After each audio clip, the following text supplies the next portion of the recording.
All right. Hey, everyone. Welcome to this week's Ask a Recruiter session. I'm here today with Kyle Foster, and we're chatting about all the things that job seekers should know about employee benefits.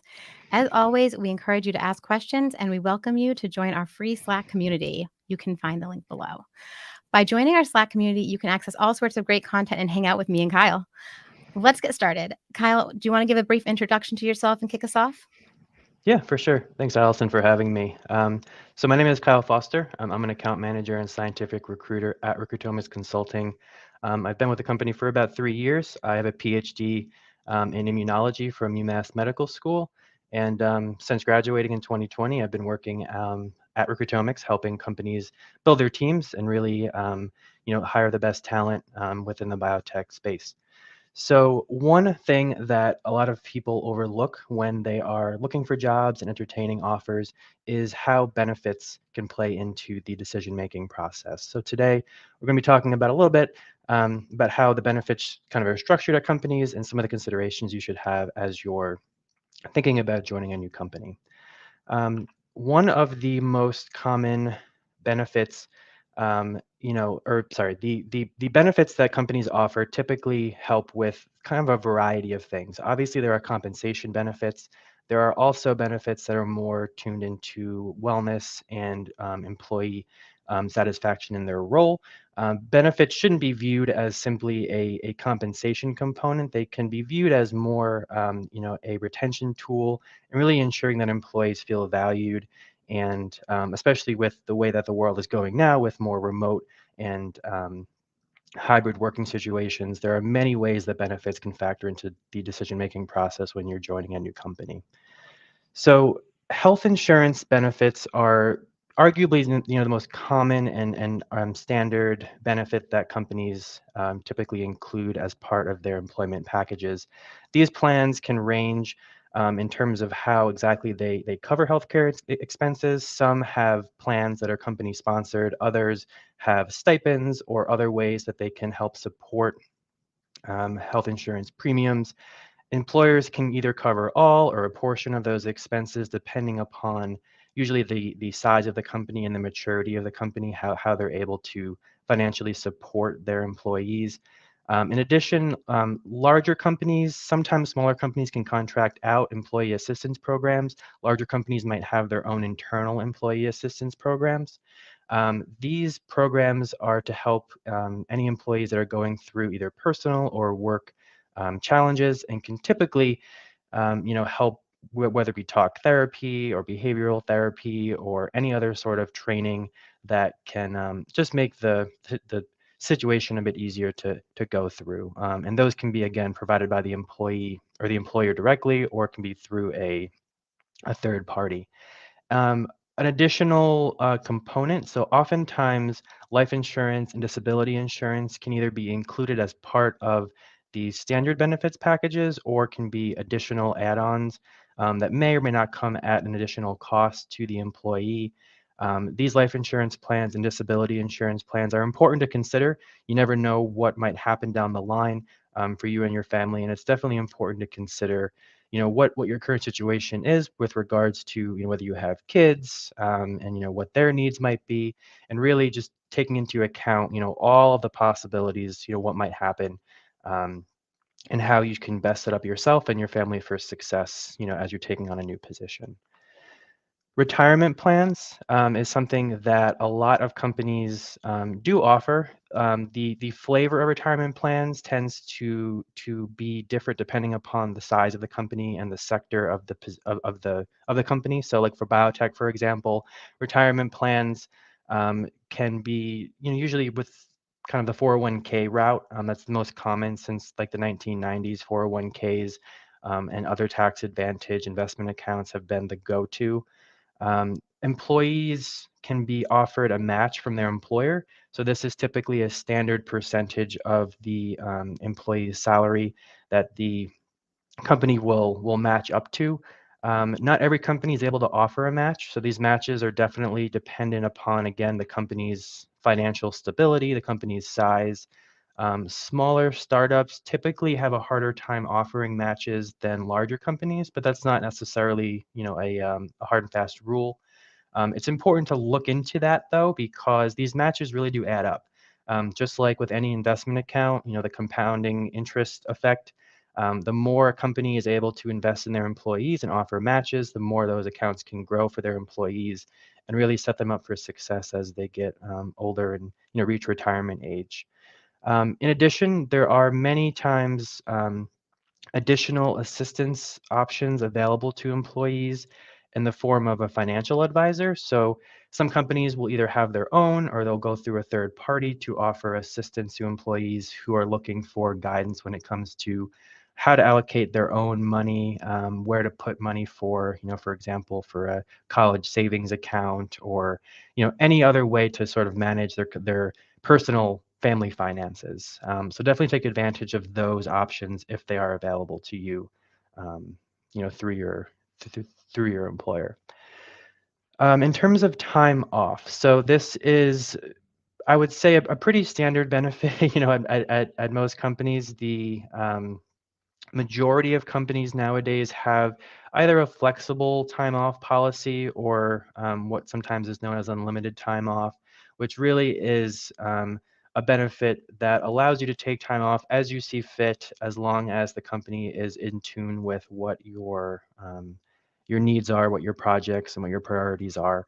So this really helps to promote that work-life balance, allows employees to feel as if they're able to prioritize family and leisure activities, as they need to, as long as they're getting their projects done on time. Companies, typically follow a pretty standard vacation calendar.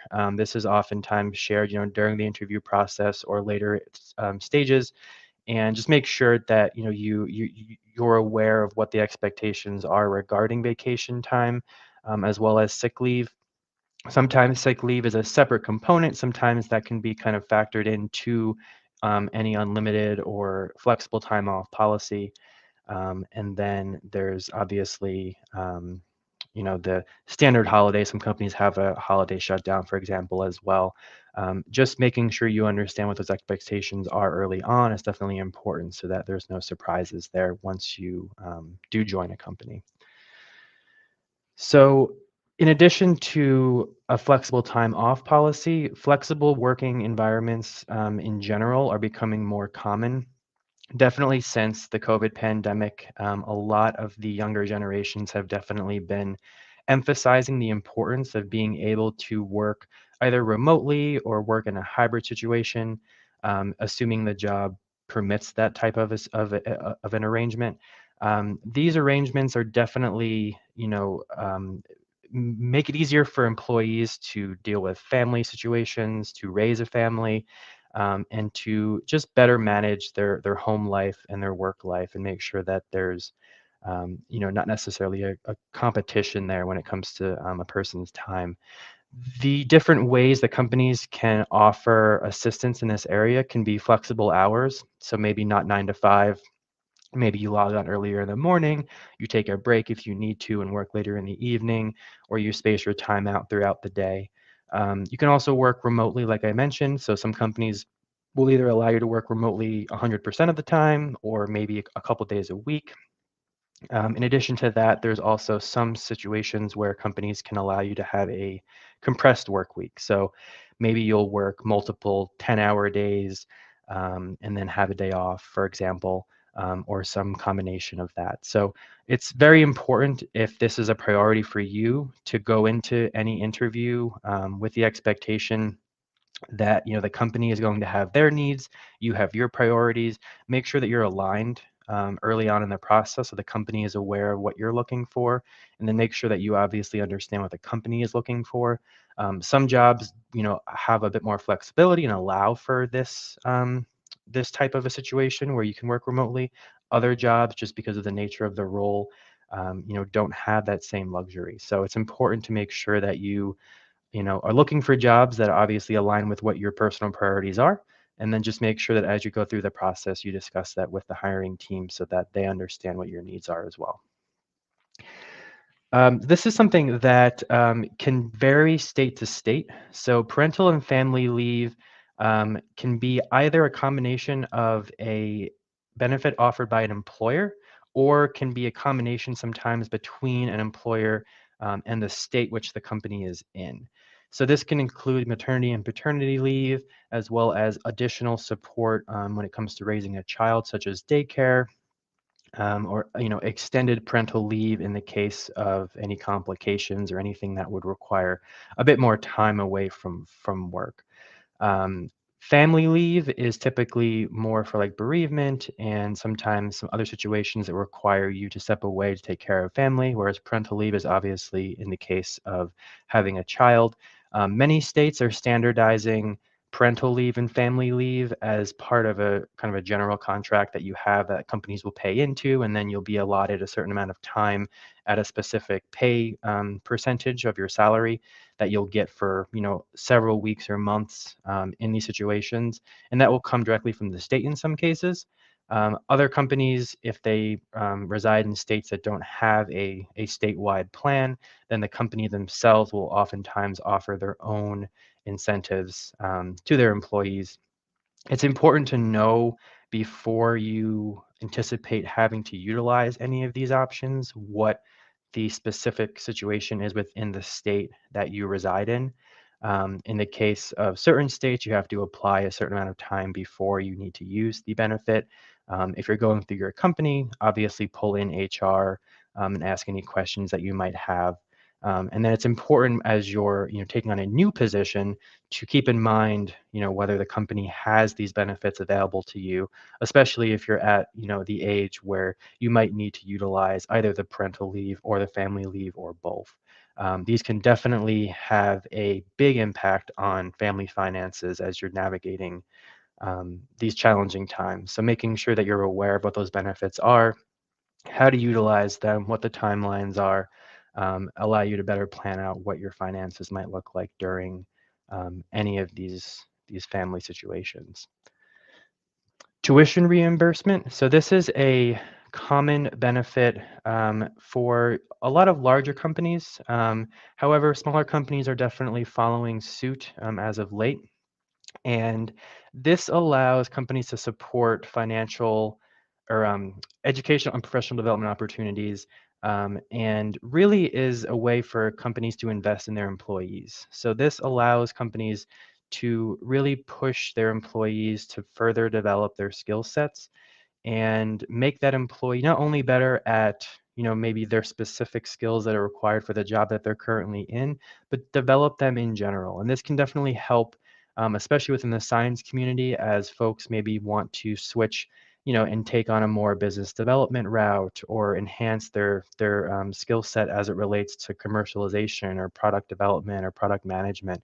um, Oftentimes as you're going through grad school and you're being trained for a specific career, there's always going to be parts that you just didn't get to touch upon during that schooling, and sometimes the companies are able to really help by allowing you to specialize a bit further. This can be in-person classes, this can be trainings and workshops. These can be after hours master's programs or graduate programs, and really allows for companies again to invest in their employees to make them into a more well-rounded employee overall. And it does benefit both the employee and the employer. It obviously continues to train the workforce and helps the company to retain top talent. Stock options and equity is a very common way for companies to supplement their salary. So when a company is offering compensation plans to their employees, oftentimes, a part of that um, compensation plan will include bonuses as well as stock options and equity. Stock options are typically granted for companies that are still private and not publicly traded. It's a way for those smaller companies to give their employees a way to really own a part of the success, of that company. These plans typically, or these stock options typically vest over several years. It's important to understand how those options are granted, what the timeline looks like, and exactly how all of the calculations are kind of performed. When it comes to really knowing what the worth of those options are. It's very hard sometimes to put a monetary amount on stock options early on because the companies are typically private. It's not the same as owning stock in a public company where everything is publicly available information. So as you're going through, especially the later stages of the hiring process, if you're considering a company that does grant stock options or equity in some way, make sure that you really ask questions about the value and the way that the options are granted and what the timelines and vesting schedules look like, just so that you have the full understanding of what kind of the value of those options really is, and you can expect and trying to learn, what you can expect and when you can actually realize any of the value of those options and that equity. Transportation benefits. So, especially within metro areas, as biotech companies, are slowly moving outside of the more heavily congested areas. Boston is definitely one example where companies are starting to move further and further away from the heart of the city, just because of the expenses associated with that. Oftentimes, companies that do that will offer some form of reimbursement for travel. This can be commuting costs, this can be parking assistance. Some companies will offer carpooling or shuttle services depending upon the specific situation. These are definitely very helpful. Not only does it help with the expenses that you would normally incur if you had to get there yourself and pay your way, so to speak. But it does sometimes take some of the stress away from having to worry about how to get from point A to point B. And definitely in metro areas, this is a very important benefit that you should consider. Parking in the middle of Cambridge is definitely a challenge. So when you consider not having to worry about parking fees or the logistics associated with that, it's definitely a weight off many people's shoulders when they're looking for new positions.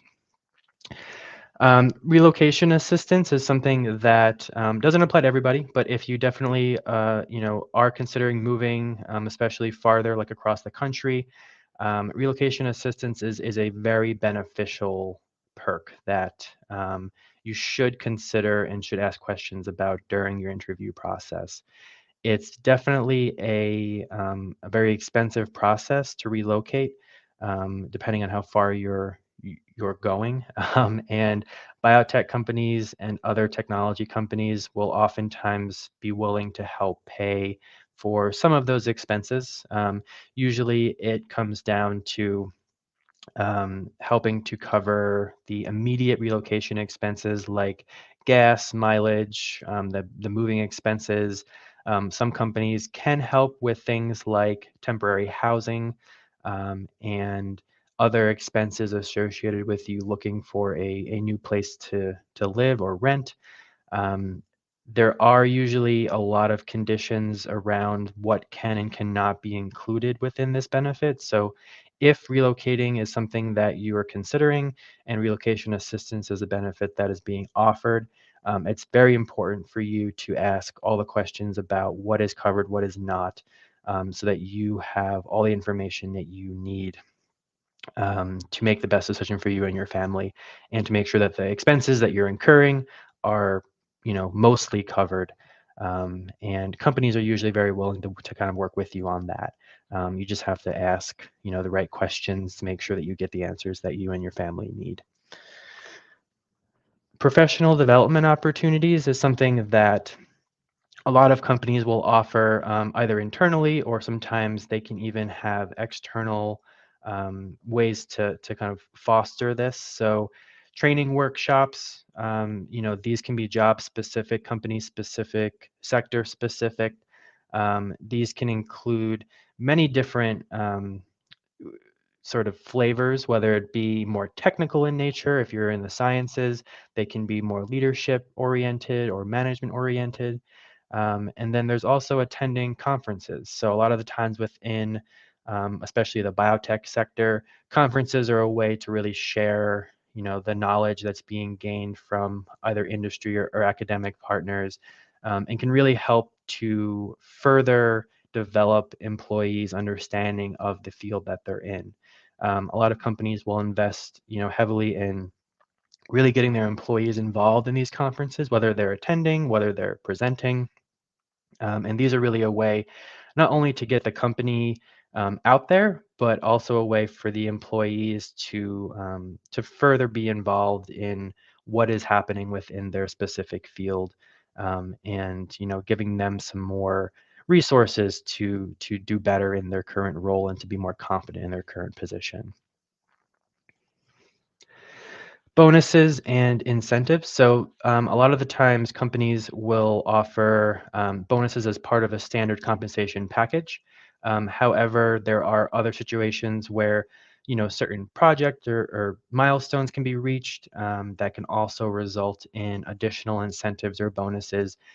It's definitely critical to understand how your company kind of structures all of these plans. It's also important to understand how your company measures success. Is your company's bonuses tied to your personal performance, the company's performance? What are the expectations that are there, that are set by the employer? It's really important to know going into any position what is expected of you so that you can set yourself up for success and know what to expect. Um, a lot of the times, especially within technology and biotech companies, bonuses can be tied very much to the financial success of the company. So this is another way, sort of like equity and stock options, for the company's success to be tied directly to the employee. So that's another way for companies to really incentivize, the growth of the company and to really make the employees feel valued when the company is doing well. It is important to note that obviously, if a company is not doing as well and the bonuses are linked to that, that's something you have to consider as well. So just like with anything, you have to always keep in mind what are the metrics and what is everything tied to so that you are well aware of what to expect, year after year as the company grows and develops. Wellness programs. So this is something that I feel is a bit newer compared to some of the other benefits offerings. Sometimes these are tied into the health insurance component of benefits. Sometimes they're separate, and sometimes they are either directly offered by the employee, or sorry, the employer, or they can be linked to an external provider or marketplace. These can include memberships to fitness clubs, gyms. Some companies offer wellness challenges where you can reach certain personal milestones and then get a reward of some sort. Some companies will offer their own mental health resources or like app subscriptions, things that just allow the employees to become a bit more cognizant of any challenges that they're struggling with and have the assistance that they need. They can also have access to counseling services, whether they're online or in person. And some companies are even offering additional incentives like pet insurance. So all of these, again, are important to consider. They're not always things people are thinking of when they're entertaining offers. But when you add up all of the costs associated with what these would cost you out of pocket. If a company is willing to offer them as part of any benefits package, it does add up and it does result in a lot of cost savings to the employee. That might not be something that you're thinking about as you're going through the hiring process and thinking about offers, but it's definitely important to keep in mind. So, that's basically the high level summary of most of the benefits offerings or common benefits offerings at companies. Oftentimes, it's very important to again keep in mind what your priorities are as you're going through the hiring process and as you're entertaining offers. Keep in mind what you're looking for, what you need, what your family needs, and make sure that that is aligned with what the company is offering. Obviously, benefits are very unique to the person. Everybody has their own specific wants, their own needs. And the sooner that you make those needs known as you're interviewing for a company, the sooner the company can then make sure that they're aligned to properly support you, support your family, and ensure success and happiness within the company.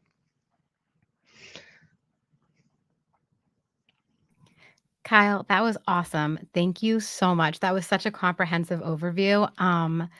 That was really fantastic. We have a couple questions. I actually have a question for you.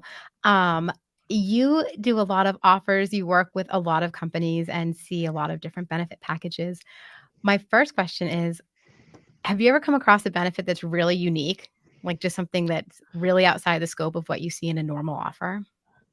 Um, there's definitely some interesting ones out there. I know that there was one company, I don't remember exactly who it was, but they were offering like specific memberships to like a golf club, to there was like one that had like a vacation plan where you could actually get money in an account that was just for like travel and fun expenses. And like sometimes you could even have that be like a team building thing where you can bring in coworkers. And there's a lot of interesting benefits out there. But I think what's important to always consider is the relevance to your situation. That's really what it kind of boils down to is really making sure that the benefits that you're entertaining help you, help your family, and are relevant to you, wherever you might be in your life. Yeah, I think that's really good advice. We actually had a question come in from LinkedIn. In recent years, companies improved benefits to attract talent. Now, with a more difficult job market, do you see any reductions in these benefits? It's a great question. I don't see a reduction. I just see a shift in general. So I definitely have seen companies becoming more cognizant that younger generations want different things than what people historically have wanted. And what that translates to really is the flexible work options, being able to work either remote or hybrid or a couple days in the office, a couple days, at home, as well as not standard 9 to 5 hours, typically. So I wouldn't say that there's a reduction in benefits. I would just say that there's a rethinking of what is important to the workforce, and whether good or bad, obviously it comes down to again what you're looking for as an individual.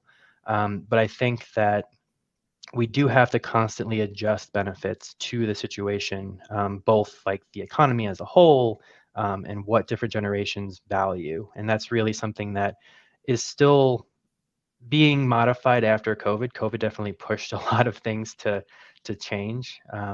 But I think it's actually for the better in a lot of ways because it has shifted the mindset from classic benefits like health insurance and retirement accounts to the more intangibles like work-life balance, wellness, and just being happier in your job, not necessarily tying it all directly to a monetary compensation component. Yeah, I agree with all of that. And, I think that leads into something you touched on, but I think it's so critical for job seekers. It's okay to negotiate your benefits, right? If you're looking at your benefits package and maybe you're lacking in salary, can you ask to make up for it in a benefit or vice versa? Do you ever see that happen? Yeah, for sure. So it really depends again upon the company's ability to support you as the employee. Some companies definitely, if they're larger, have a bit more flexibility to allow for negotiation, whereas smaller companies sometimes it's a bit challenging just because the financial situation doesn't always allow for the same like level of negotiating. But it is important as you're going through the process to make sure that you're advocating for yourself, that you make it clear what your needs are, for you and your family. And yes, I mean, while there might not be the same level of flexibility in benefits, as there might be with your salary component or something like that, companies are often willing to help you out. And it's also important to note that even if your company can't budge on something that you might want, voicing the concern is always something you should do because companies are very often considering what benefits make sense for their employees, year over year. So if something isn't offered or isn't available to you today, if you don't say anything about that, your employer will never know that that's something that you want. Whereas if you advocate for yourself, they can then consider that, maybe ask other employees if that's something that they would want, and then next year or the year after, they might consider having that be something that's a standard benefit for everybody. So ultimately, the more you speak up and the more you advocate for yourself, the more the company can help support you and help just make sure everybody is happy and getting the support that they need. Yeah, that's great advice, and I think a lot of people out there in the HR and talent acquisition field would agree with that. We don't know what we don't know, so it's helpful when people are asking for things and we can work towards that. We had another question come in. Some jobs say unlimited PTO. What does that exactly mean? Can you touch on that a little bit? Yeah, so unlimited PTO, it's definitely an interesting concept because a lot of companies don't make it very clear what exactly it means. Um, Oftentimes, what unlimited PTO really means is that there's not a specific like accrual type system for earning time off. Your time off is very flexible. Whether or not your sick time and vacation time is considered in one sort of lump sum or not is dependent upon the company. Oftentimes, unlimited PTO is more that you can take off, the time that you need for either sick time or family time or vacations, as long as you're being responsible and looping in your manager and your team to make sure that projects are being addressed. Some companies will have policies in place where you can take off as much time as you would need to, but after a certain amount of time, they might require that you have a meeting with your manager or supervisor just to review your progress and to make sure that the time off that you're requesting isn't getting in the way of any of the projects or interfering with anything. It's more of a conversation than anything, but it does allow for the employee to still be accountable.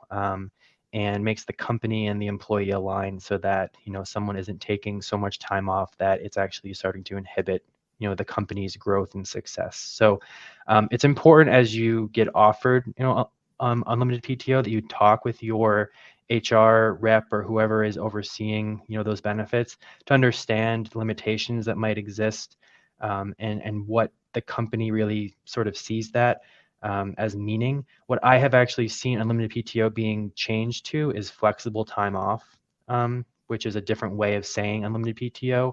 Flexible time off is a bit more, I think, realistic because it really does show that you can take off for anything that you need as long as it's within reason and that you're checking in with your team to make sure that it's not getting in the way of any of your projects and things like that. That's that's great. Thank you so much, Kyle. That brings us just well, slightly over time, which is awesome. Thank you so much, Kyle, for all of your time and that awesome, super comprehensive overview of all the benefits. Hopefully, that's really helpful to people who are out there looking at jobs and entertaining job offers and trying to weigh, which ones are the most critical benefits for them. Um, to everyone who tuned in today, thank you so much for joining us. We're so grateful that you spent the time with us. Please feel free to leave a comment below if you have any questions that we didn't have a chance to get to during this session.